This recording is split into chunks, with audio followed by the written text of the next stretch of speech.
il y a quelque chose que Donald Trump veut vraiment. Greenland.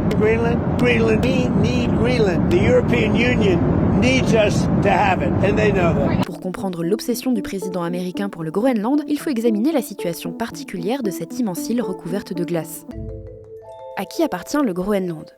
Le Groenland est un pays constitutif du royaume du Danemark. On considère que le début de la domination danoise sur le Groenland commence en 1721 avec l'arrivée du missionnaire Hans Egede, puis la signature du traité de Kiel en 1814. En 1933, un arrêt de la Cour permanente de justice internationale confirme cette souveraineté.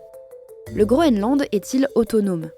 Après la Seconde Guerre mondiale, l'île s'autonomise petit à petit. En 1953, le Groenland passe du statut de colonie à celui de comté d'outre-mer. Des députés autochtones peuvent donc siéger au Parlement danois. En 1979, le Groenland devient autonome et la majorité des responsabilités exercées par les autorités danoises sont transférées à ces institutions. Malgré tout, il reste rattaché au Danemark et son colonialisme n'est pas sans conséquences. Entre les années 1960 et 1990, le Danemark mène une virulente politique de contraception forcée auprès des femmes groenlandaises dans le but de limiter la population autochtone. Selon une enquête officielle, environ 4500 femmes inuites ont été victimes de cette campagne de contraception imposée, rappelle The Independent. Le Danemark a présenté ses excuses et annoncé la création d'un fonds de réconciliation destiné à indemniser toutes les femmes concernées, explique le site britannique. Aujourd'hui, une grande partie de la population et des partis politiques du Groenland souhaitent l'indépendance totale du territoire.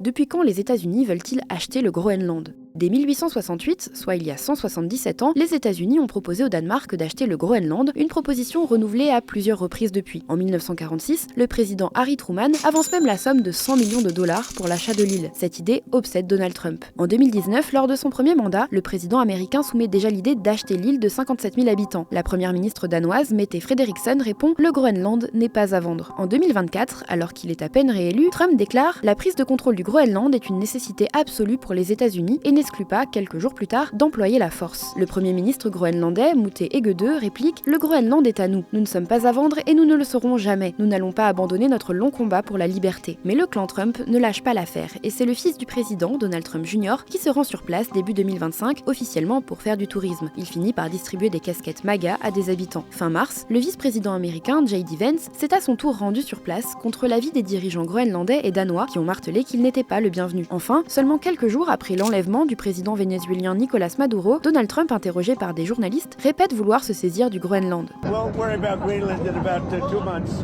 Let's talk about Greenland in 20 days. I will say this about Greenland. We need Greenland from a national security situation. It's so strategic. Pourquoi le Groenland est-il un territoire stratégique ? D'abord d'un point de vue militaire et sécuritaire. Le président américain a répété à maintes reprises que le Groenland était un enjeu de sécurité nationale car il était couvert de navires chinois et russes, sans pour autant avancer la moindre preuve, note la BBC. Ensuite, le Groenland regorge de ressources minières et pétrolières, ce que Donald Trump est loin d'ignorer. Mais tout ça, on vous le raconte plus en détail dans cette vidéo.